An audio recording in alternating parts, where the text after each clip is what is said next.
Okay, well, thank you, everybody. Welcome to today's presentation. It's a bit of a fun one, really, I suppose. So what we've got lots of sort of stories about all the sort of the supernatural and scary things that go on at Halloween.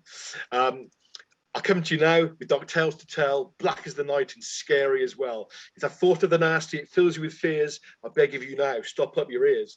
So gather closer, come sit round the fire as I tell you tales of old Gloucestershire, of creatures of evil and witches and death.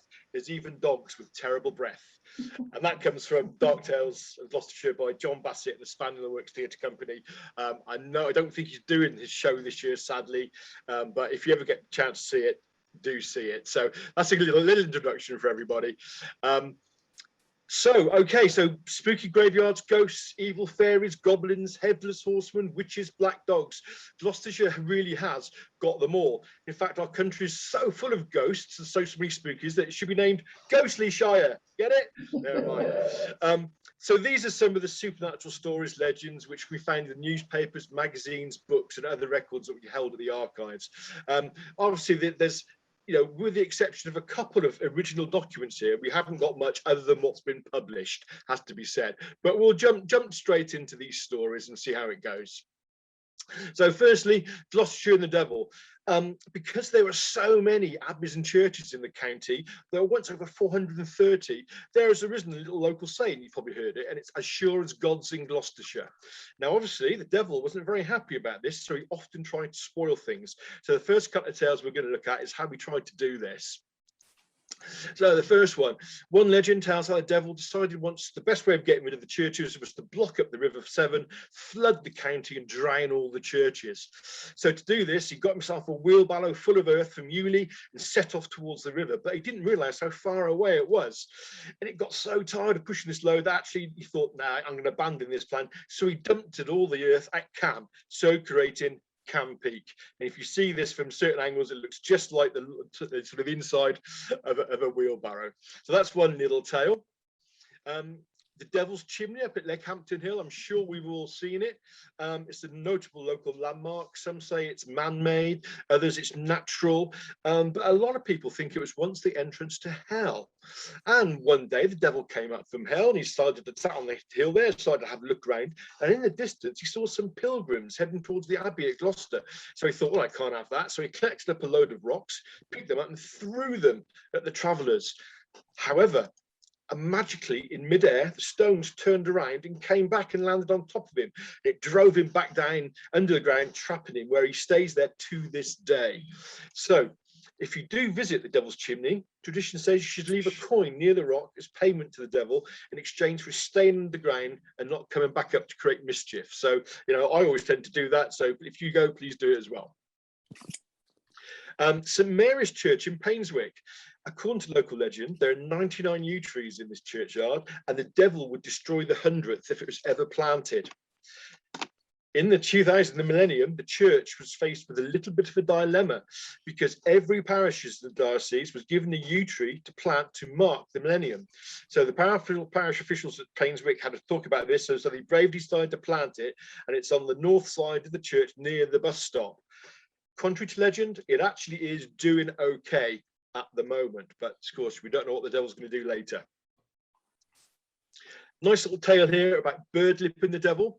Once upon a time, the shepherd had walked down from Birdlip to Gloucester to get some medicine for one of his sheep that was sick. On the way back up Birdlip Hill, he spotted the devil in the woods waiting to catch passers-by. So the old shepherd's in a quandary here because he wanted to get caught by old Nick, but he had to get back to see his sick sheep. He also happened to have a little bit of a flagon of cider with him. So he had a quick sip of this to give himself some Dutch courage. Then he had an idea. So what he did was he drank all the cider, then he poured the sheep medicine into the flagon and set off up the road. Now, about halfway up, he was just passing Roland Badger's Nap, which is by Black Dog Lane, but we'll come back to that later, which is on the bend as you go up just with the steep bit. And the devil suddenly leapt out for him, grabbed him and said, "It's hell for you, lad." And the shepherd said, "Oh, if you say so, sir, but how about some nice spiced cider for you first?" Without hesitating, the devil grabbed this away from him, drank the whole lot in one go. However, of course, it was foul-tasting medicine which burnt the devil's throat, and coughing and spluttering, he ran off and leapt straight into Whitcomb reservoirs nearby to try and quench the sensation. He almost drank them dry, allegedly, But while he was doing this, the shepherd ran off up the hill and escaped and was able to sort his 6 sheep out. So a really nice old tale, this one. It's first written down by William of Malmesbury in around about 1125, something like that. And it told a tale. Once there was a witch in Berkeley, and she'd sold her soul to the devil to get power. One day, however, her pet raven died, and she knew it meant that she too would die soon. Knowing that Satan would try and claim her, she gave some special instructions. Her body should be wrapped in a stag skin, put in a stone coffin like the one in the image there, and then had to have iron chains wrapped around this. They had to have been cooled and blessed by holy water. Also, in the church, psalms had to be sung over the coffin for 3 days and 3 nights. And in that time, if she hadn't been disturbed, nothing had happened, she could be safely buried in the churchyard. So let's see what happens. Well, on the first night, demons came and attacked the church, but they couldn't get in. The door held firm. On the second night, they returned, more of them. And this time they got into the church and were flying around the coffin, but they couldn't actually undo the chains. So again, she was safe. On the third night, who should appear but the devil himself, riding a massive black horse. He smashed open the doors, rode into the church and shouted out, "I have come from the Witch of Berkeley. Are you there, my love? Follow me." And the monks there were amazed to hear this voice come from the coffin. "I cannot come, my lord, for I am bound." To which the devil replied, "I will unbind you to your great loss." All of a sudden then, the devil smashed open the coffin, picked up the living woman and put her on the back and galloped off with her into the night. And it was said that her screams were heard by many hundreds of people before they faded into silence. And even today, it said, if you walk around at night at Berkeley, you wear the ghostly apparition of a raven, you'll scream like a woman. So that tale's been with us for nearly a century now. And again, if you go around Berkeley Church, what's next door? There's a big rookery. So these sort of crows and rooks are often there, cawing like women. It's very scary, especially at night on a full moon. Moving on to Gloucestershire Fairies. Okay, fairies abound in our county. Everyone believed in them. Some people still do. They mostly live underground, so in fairy mounds or standing stones, are often very close to water, which they quite like. And there's the 3 places all in Gloucestershire where you can sort of, if you're lucky, you might spot them. So if you're looking about, if you're walking, have a look, because you'll often see the entrances to fairy houses. And this is the little one here I spotted. I put Cobbly. Although sometimes these entrances can be hard to spot because they quite like hiding the doors back banks and amongst tangled tree roots. Again, this is up at Crickley's, and again, another prime fairy location.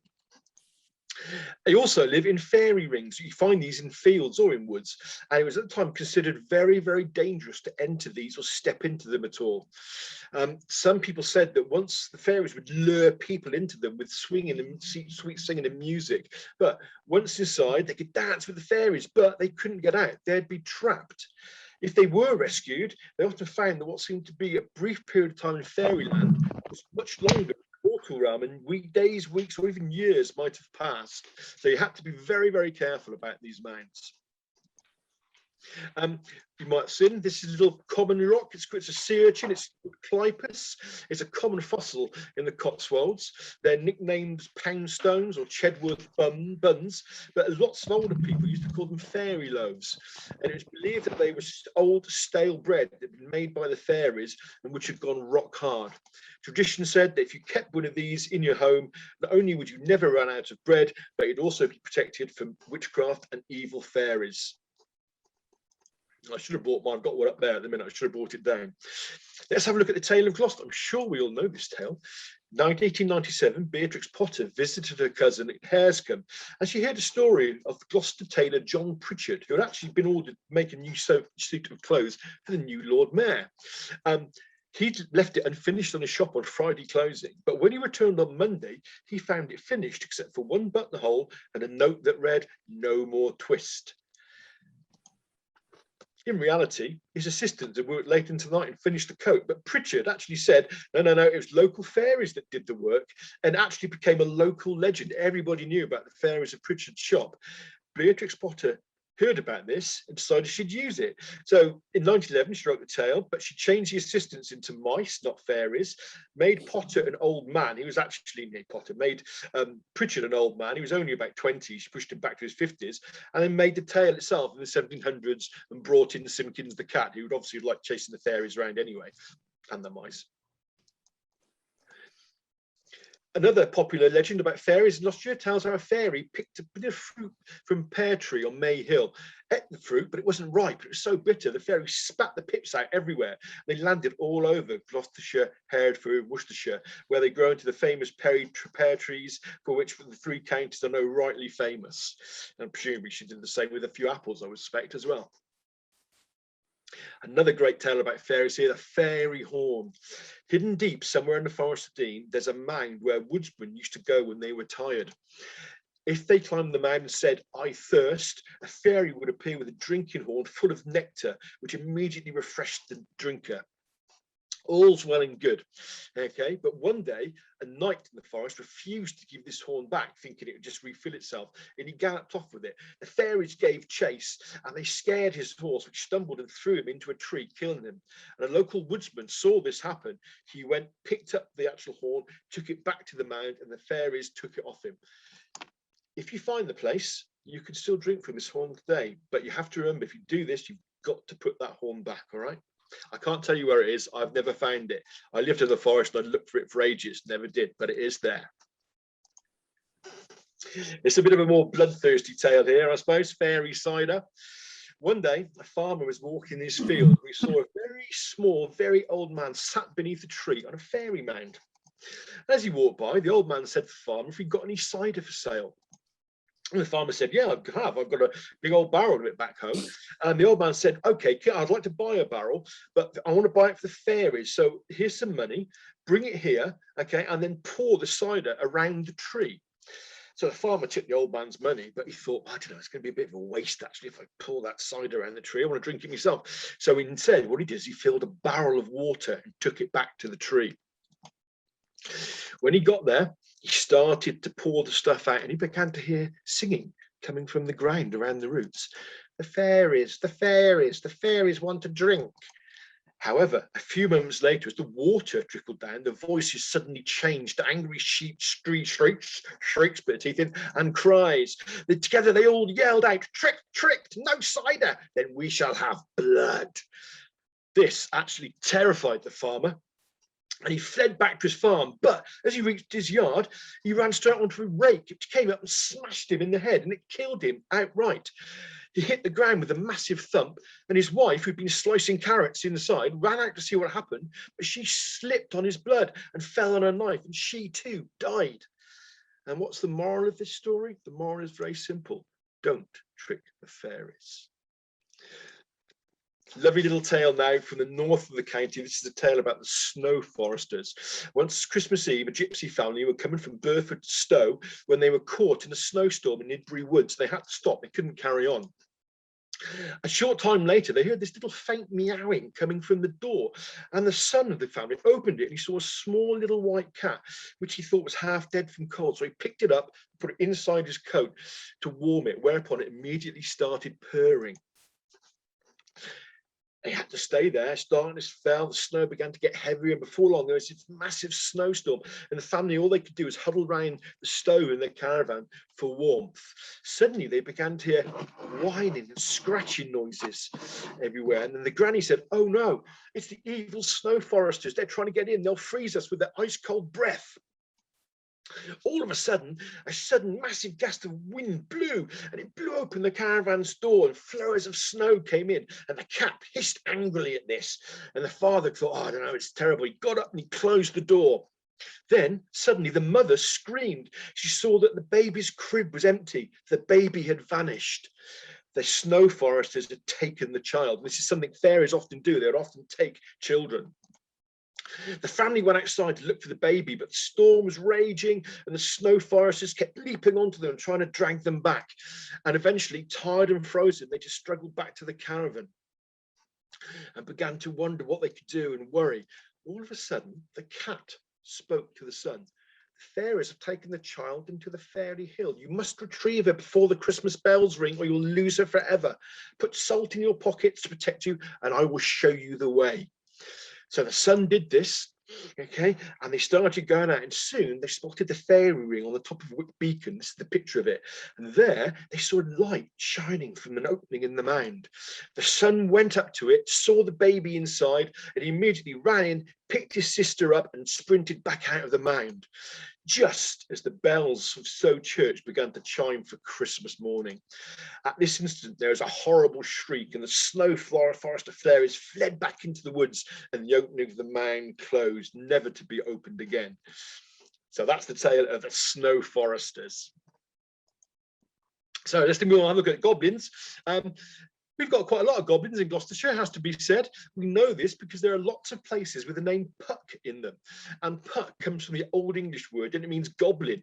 So places with the name Puck always refer to places where goblins are found. Many of these places are close to old quarries, and this is because people thought the goblins lived underground in cracks in rock faces, and that's how they came up, which is of course what Tolkien used when he wrote about the goblins in the Misty Mountains. So we got a link with Tolkien in Gloucestershire. He might have seen this down in the down by Lydney, where he was doing some work once. Like fairies, goblins also favour round barrows and long barrows, and of course our county's got hundreds of these. These are just a couple. So we've got Sales Lot up at Withington, we've got Hetty Pegler's Tump there, Ullenwood Barrow, and also the West Tump Barrow in Cranham Woods, which not a lot of people know about because it's obviously hidden deep in the woods. So let's have a look at some goblin place names. So Puckle Church means goblin haunted church. I think there could be a good story there somewhere. Puckham Farm at Brockhampton, which means a goblin haunted meadow. Puck Rupp in Tewkesbury, which actually means a goblin haunted farmstead. And there we go, Puck Pit Lane up at Evesham, which means goblin pit. And this is probably because there's an old quarry halfway up Puck Pit Lane. Another one, my favourite, is Puckpool Farm, which means a goblin haunted water. So these goblins also lived in water, and this is a great Norwegian picture, out of copyright, thank the Lord, of a goblin living in one of these water pools. The most famous one, though, has got to be the Hooting Goblin of Mickleton.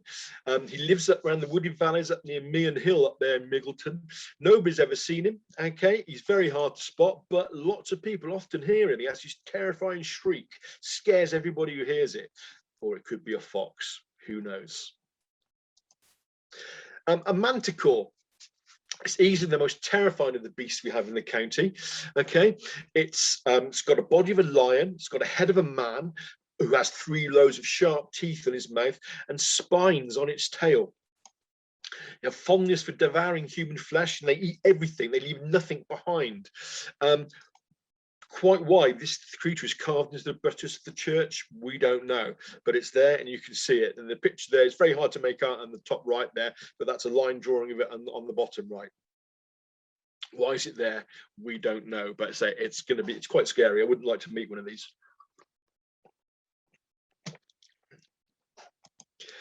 Black Shucks.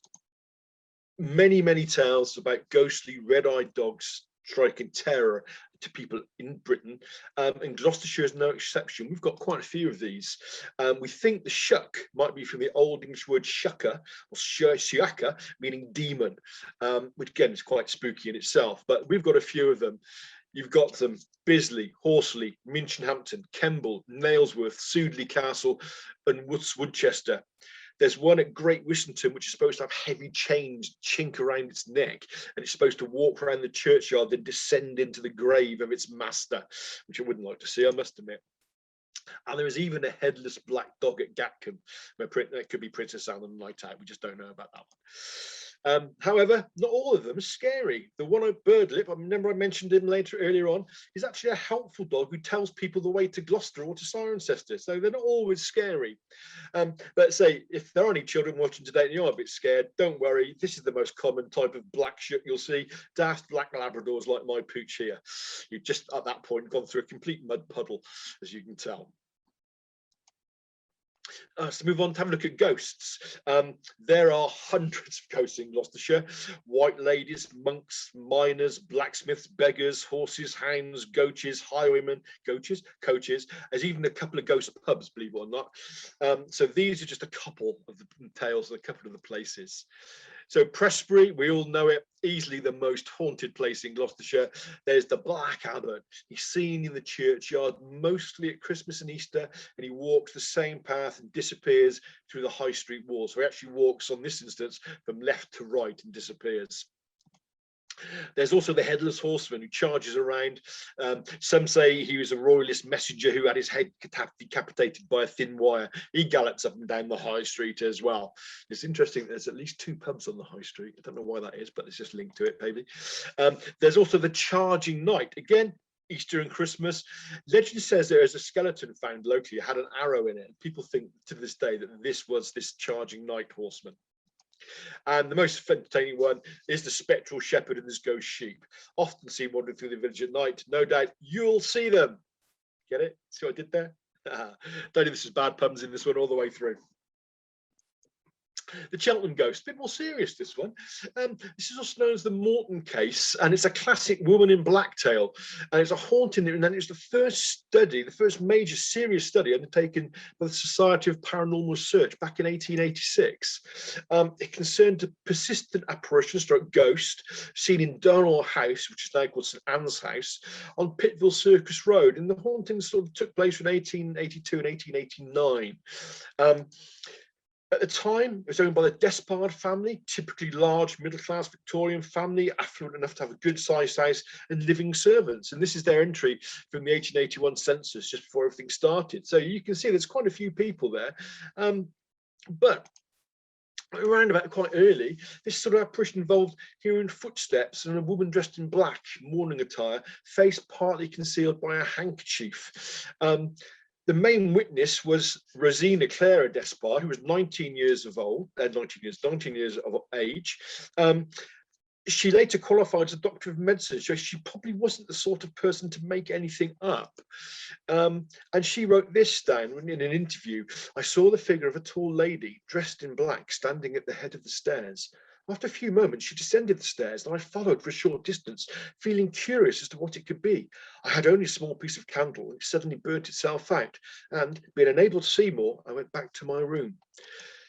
Sightings began 1882, stopped in 1889. Occasionally, the lady was seen elsewhere. There's quite a lot of research on this online, which you can read about, and it is still today taken to be quite a serious study of a haunting.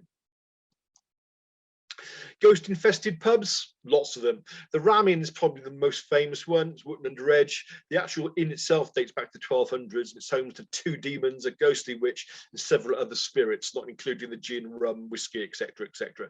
You notice there's quite a strong link here between pubs and ghosts and supernatural stuff. We don't know why that could be. The Ram is renowned to be one of the most haunted pubs in England. I think it's actually closed now, sadly. Perhaps a more spooky one is the Bowl Inn down Almondsbury. Probably the creepiest pub haunting. It's said to be haunted by a ghost of a small French girl who died in the 16th century, so it's a very early one. And drinkers in the pub often report hearing the sound of a young girl reciting French nursery rhymes. I've not been to this pub. I'm not sure if I want to be honest, but if you go and buy, it might be worth stopping and having a listen. Other places, the ghosts in Gloucestershire. Woodchester Mansion, if you've all heard of it, it's probably the most haunted one in the house in the county, maybe even in the country. It's got home to a white lady as a Roman soldier, a monk, a phantom horseman, 2 World War II American GIs, and also a floating head. You know, that's a lot of ghosts in one place. Chevenage House as well, recently seen in Poldark, obviously, is the home of the Warleggans, home to a spectral black hearse driven by a headless coachman. And he collected the body of Colonel Nathaniel Stephen, who was the parliamentary MP voted for the trial and execution of Charles I. And his house, his daughter is supposed to have cursed him and his house. But it's also, there's a ghost of a housemaid, a grey lady, makes a bit of a change from a white lady or a black lady, something like that, and also a monk. So again, a lot of ghosts in there as well. And also Hales Abbey. And in the dead of night, people often glimpse monks wandering around the abbey ruins, and it's said that they're actually looking for the abbey's most famous holy relic, which was a phial of Christ's blood, which was allegedly the blood of a duck. So highwaymen, lots of highwaymen, lots of ghost ones. The most famous has got to be the Duke. He worked the London Road near North Leach, but one night, so the legend goes, he was shot while robbing a stagecoach. Mortally wounded, he escaped from his pursuers and made his way back to the Pews Down Inn and was banging on the door.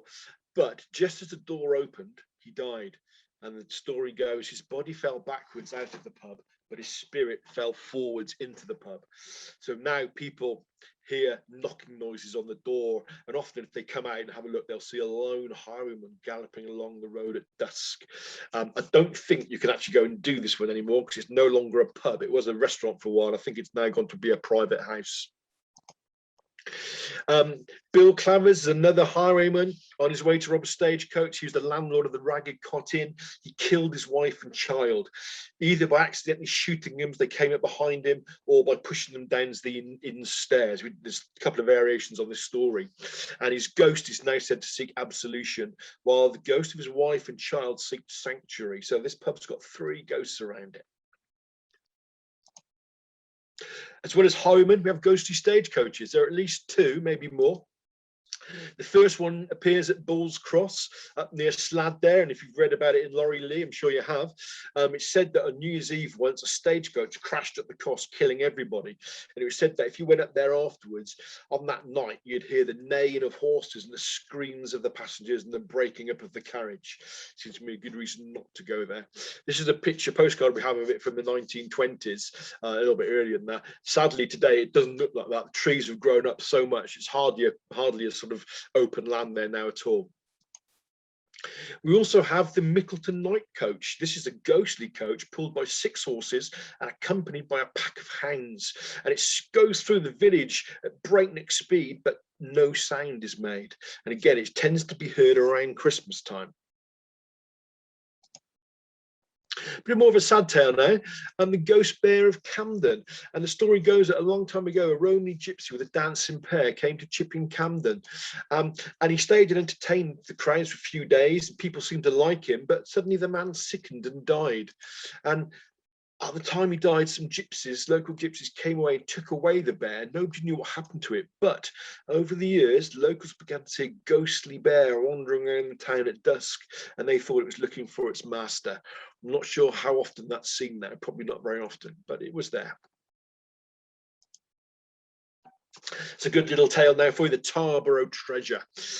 In the Bodleian Library, there's a 1685 account of a scary tale involving the opening of one of the Tar-Barrows on the edge of Cirencester. Might be a little bit hard to make out on this picture, but if you go into Cirencester on the old road, before you get to the turning which takes you into the main part of the town, look to the left and you'll see these 2 barrows there, known as Tar-Barrows. And the story goes that 2 brothers who were once digging gravel in the field there on the edge of one of the barrows, when suddenly one of the sides of the barrows gave way and a dark gaping hole appeared that the men described as an entrance into the belly of the hill. Cautiously they went inside with a lamp, and they found rooms with furniture which crumbled as soon as they touched it, and they found dozens of urns, some with ashes, others with full of golden coins. And the brothers really couldn't believe this. In another room, though, they saw a man in armour with a spear in one hand and a lamp burning before it. As they walked towards it, the figure came to life, and it moved to attack them, smashed the lamp, and the terrified men just simply ran back and fled back through the barrow, trying to get away. As they reached the entrance, they heard a loud, hollow noise behind them, and all the earth fell in around it, burying the treasure. And although people tried to dig it in later years, they never did find anything. However, that's one tale, but one other story tells that one of the brothers didn't escape. And it says if you go to the Tar-Barrows on a full moon, listen quietly, you can hear scrabbling and sobbing as this other brother tries to dig himself out. Well, that's a pretty scary tale, I think.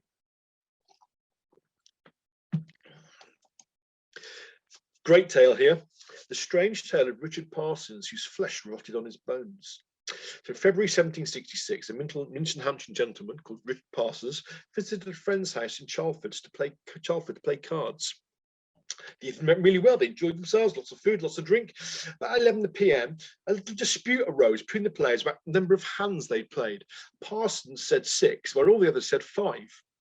Parsons was furious at this for some reason, don't know why, and he accused his fellow players of cheating and shouted aloud that he might never enter heaven and his flesh might rot upon his bones if there were not 6 hands in the game. That's the end of that, you might think. And so did they. The next night, the men met up again and played, and all went well, except that during the evening, Parsons kept complaining to his fellow card players of pain and swelling in his limbs. It didn't go away. Over the next few days, his whole body began to suffer, and he went to a doctor who gave him some medicine, but this didn't help either. He soon deteriorated, and to those who saw him, they described him as a zombie whose flesh appeared to be just rotting off his bones. Must have been a terrible thing. He died a month later and was buried on the 5th of March, 1766 at Bisley. This is an entry from the Bisley burial register, and you can see him there, Richard Parsons. So, was this tale true? What happened to him? We don't know. Witches.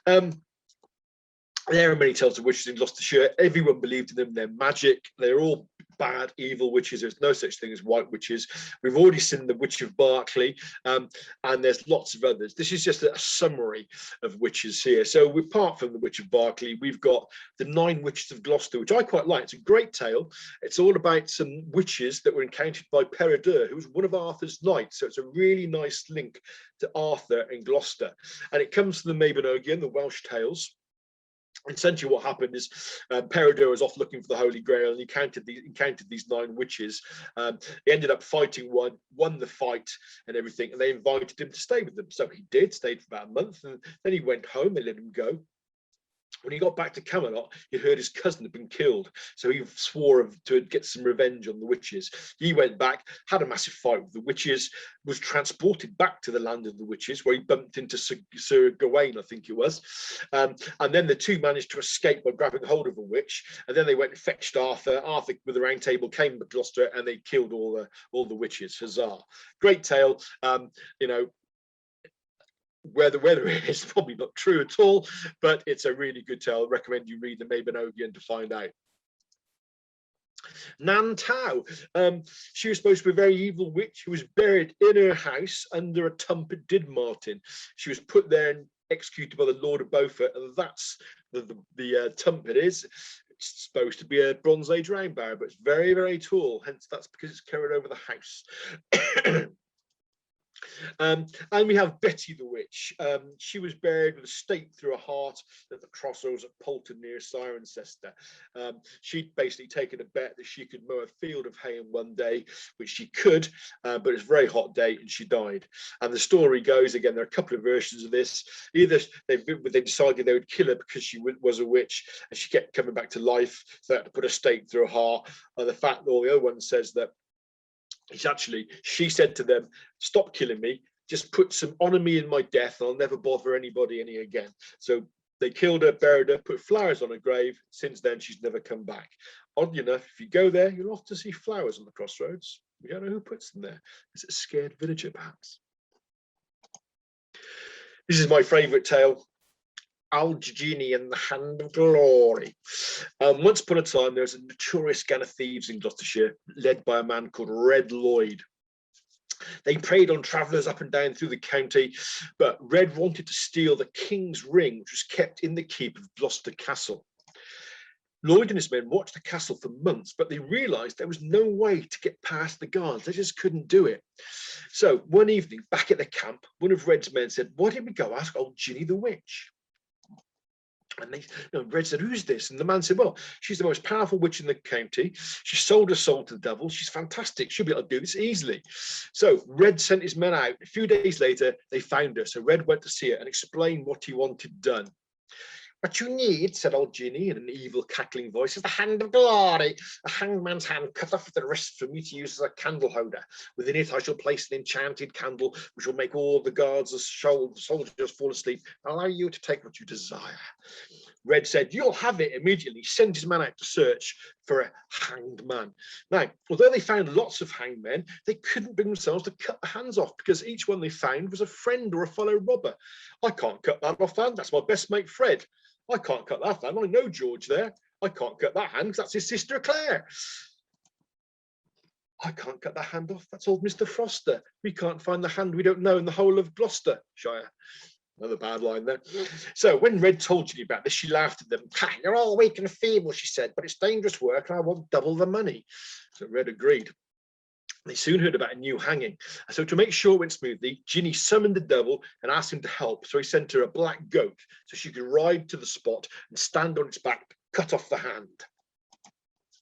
So the day after the hanging, Ginny rode the goat to the gallows. She took out her sharpest knife, reached up, and with one quick sweep, cut off the hand from the arm.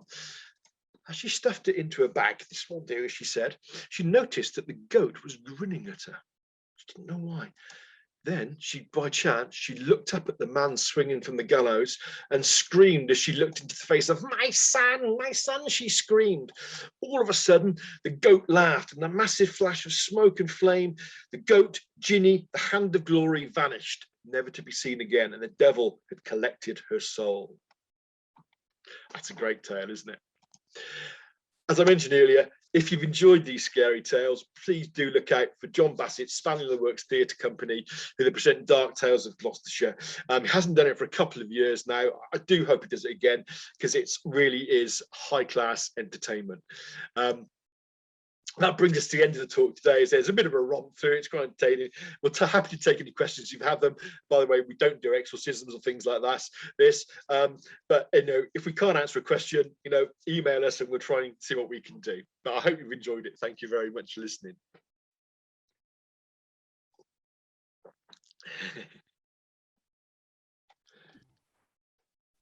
Can we unmute now? I've unmuted. Yeah, that's okay. Yes, please do. I was going to say, please unmute so that if you've got any questions or anything you'd like to say. Also, if you would like to turn your camera on so that I can see you if you want to put your hand up or anything. So, John, that was fantastic. Loads of those stories I hadn't heard before. A couple of things you sort of raised over. So I was really interested in an early slide where you said these are 3 of the places where, I can't even remember what it was now, 3 of the places where you might see a fairy entrance or Fairies something. or goblins? Fairies or goblins, yes. So you've got the ones I know about. There's the lovely little bridge down at Cobley there, which not Cobley, at Hillcut rather, and that's where I go for one of them. But the other one was St Paul's Epistle, which is on the same road up above Andoversford there, and the standing stone is up at the Teddington roundabout, where the garage is, the petrol station. It's about one of the only standing stones in Gloucestershire. There are a couple of others, but it's the most obvious one anyway. So that's some quite nice ones. And then in the woods, we had the long barrows. I'm sure most people know a lot about the long barrows in this country because there are so many of them. But again, people used to link these with fairies and goblins, so it's quite good for us to tell tales about them today, I think. Anybody else got any questions or any stories of their own, maybe? I do. So I've been trying to, I run ghost tours in Gloucester, and I've been trying to find anything about witches, and it's so hard. And it's nice now that I've got there's finally a tale about the 9 witches. But yeah, I know there's loads, but it's just trying to find it. Of course, a lot of this stuff it's written down you find it in snippets of like country life or Cotswold life, or you'll find a little letter or report from it. There's nothing overall about it really. And if you email us, Becky, I'll send you what I know about the Peridor tale, because it's a little bit extra than I sort of said, but say it's a great tale, and it's one that links Gloucester to King Arthur, which makes it equally great, I think. Which is awesome. I love it. And because Gloucester's teeming with ghosts. Yeah, that's it. And it's funny, we have a group of paranormal researchers who do come into the archives on occasion, but if for some strange reason they're always very, very cagey about what they're looking at, so they keep it quite within their groups. And the trouble is, if I try and search this from the county council computer, it blocks it. They won't let me see. It's non-traditional religions or something it comes up with. I think it's really weird because it's probably one of the most traditional religions around, but that's what it comes up with. So it's there are some good websites out there though as well, so I'd recommend you have a look at them. So what have we got in our collections, John? Is it mainly things in books and? It is mainly stories in books, like the Tar-Barrow treasure. We've just got an account of that. We don't even have a copy of the manuscript from the Bodleian, sadly. But yeah, we have lots. You get lots of snippets. So it's in country life, Gloucestershire and Avon life, Cotswold life. You'll find every now and then a story, especially around the Halloween time of year, about ghosts and witches and things like that. So they'll publish those. There are a couple of books. You've got Lynn Sindri's books in there as well. I know you got Lynn's books. Yeah, Lynn's one of the local authors who does a lot of work and publishes a lot of the stories of this. Yeah, she used to run the ghost walks as well, and that's she right. used to be a paranormal investigator. Yeah, she's a close friend of mine now because of this. So it's Yeah, because she stopped doing that, didn't she? So you've obviously taken up the reins. No, she hasn't. Technically she has, but she hasn't. I'm doing an investigation with her in next week, I think it is the 5th or the 6th. Yeah. So we're going pretty enough Woodchester. So I will be goblin hunting. Oh yes, definitely. Yeah. Paul Young had his hand up. Paul, what did you want to ask? Oh yeah. I have heard. I've never seen them, but that there are witches in Woodchester Park, which is the other end to the mansion. That's right. And there's a circle there with a circle of stones. The old maps show it as a lodge actually into the park, so there must be foundations of a building there with a stream that comes down. Well, there's lots of springs and streams in the park, and it said that the witches meet there. One thing I can attest, there's nude bathing. Quite illegal against the National Trust regulations, but it goes on. That also takes place at St Anthony's Well near Flaxley as well, where you get the local pagans. There's always take my dog up there as well.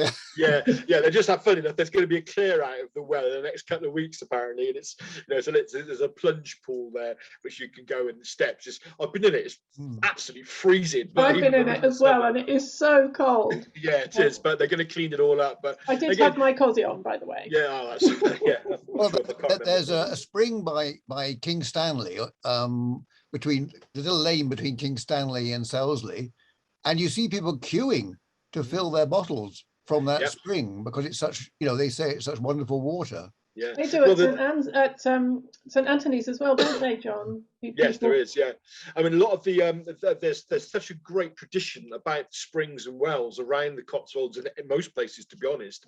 And very often these do have old pagan hangovers that the local Christian religions try to suppress. I mean, you get like petrifying wells, or you'll get wells that all of a sudden, if you wash a baby's clothes in it and put it on the baby will be healthy forever. So there is a lot of this that people do still believe in these old springs and wells. And of course in the Cotswolds they tend to come out at the same sort of level everywhere, where you get the water soaks in through the sort of the limestone. It gets to what they call the marl clay layer, and it runs out through there, sort of thing. So there's so many thousands of springs and lots of these little traditions that spring up around them, which makes it all adds to the richness of Gloucestershire's folklore. Anybody else got a tale of their own or a question to ask? Okay, so we're finishing a little bit early today, John. You can you can go and have a lie down in a darkened room. That's right, yeah. So I'm good at doing that. Okay. So, John, what's the next one? Is you're not doing, are you? I'm not doing the next one. No, it's Sally and possibly Kim who are doing the next one. It depends if Kim can be around or not. It's going to be all about sort of Gloucestershire Christmases. So we've got lots of nice things from the archives, explain about the Christmas. So we've got slides of like the first mention of Christmas, explanation of some of the traditions and things like that. So it's quite an entertaining one. So that's going to be on. It's going to be this again. It's the 4th Wednesday in November, and it should be a good little talk. Pauline just asked a question about, and which would be of interest to me because I live in Newent. Pauline, has anyone heard about the ghostly apparition on the road just past Newent? I haven't. Do you know? Is that? I'm wondering if it's the one, because I live just outside at Portley Court, so I don't live that far away. And I do a ghost walk in Newent as well, and I've heard of the one of where the old railway bridge is, or Oh, what's left of the old railway. And Yeah. apparently it's seen, so it's where the old colliery used to be, and it's seen in the field, walking through the field, through the fence, through the hedge, and across the road on the other side. Yeah, I've Oh. not heard of that one. That's a great no, one. that's I'm a wondering new one I'm on wondering me. if that's the same one. Thank you for your question, Paulie. Okay, can I- So I've got one more plea from us at the archives. I'll come back to you, John. So you will have been sent an evaluation form, and it's really helpful to us to, if you have a few minutes just to fill that in and return it to us. You know, just be honest, be critical. That's how we're going to improve what we're doing. So yeah, please Not too send us critical, your though. feedback. Could I just Not too query critical. your? No, John, you were very good. You're useless. Thank you. Could I just query one of your Great. sources? Oh, go John? on, Yeah, Paul. Go on, Yeah. Paul. Yeah. Yeah, you mentioned the Society for Paranormal Research. I thought it was a Society for Psychic Research. There's Maybe there's more than one. God. Yeah, there's more than one, but I think the original one was Yeah. the one I mentioned. But I think it might have modernized itself back in the 50s or 60s, I think. So it might have gone under a new name, but definitely there are quite a few around there now. But I say it's difficult for us to look at them because we keep getting banned from the council doesn't let us look at them. It's a shame, but yeah, there are several over there. But the original one was the Society of Paranormal Research or something. I can't remember now. It's there somewhere. Did you have your hand up, Alex? Alex Wildwood, no. Okay. No. All right. So shall we call it a day? Thank you very much as always, John. So the next event will be the. Did you get the date, John? I think it's the hang on a second. I think it's the whatever the last one in November is, isn't it? So it's the I think it's the 24th of November. The 24th of November. There's not going to be one in December because it's too close to Christmas. Yeah. So we hope we'll see you all again in November. Thank you all for coming, and thank you once again, John, for another really Pleasure. entertaining Really talk. enjoyed it. Bye, everyone. Thank you, everybody. Okay, Thanks, John. goodbye. Bye. Bye.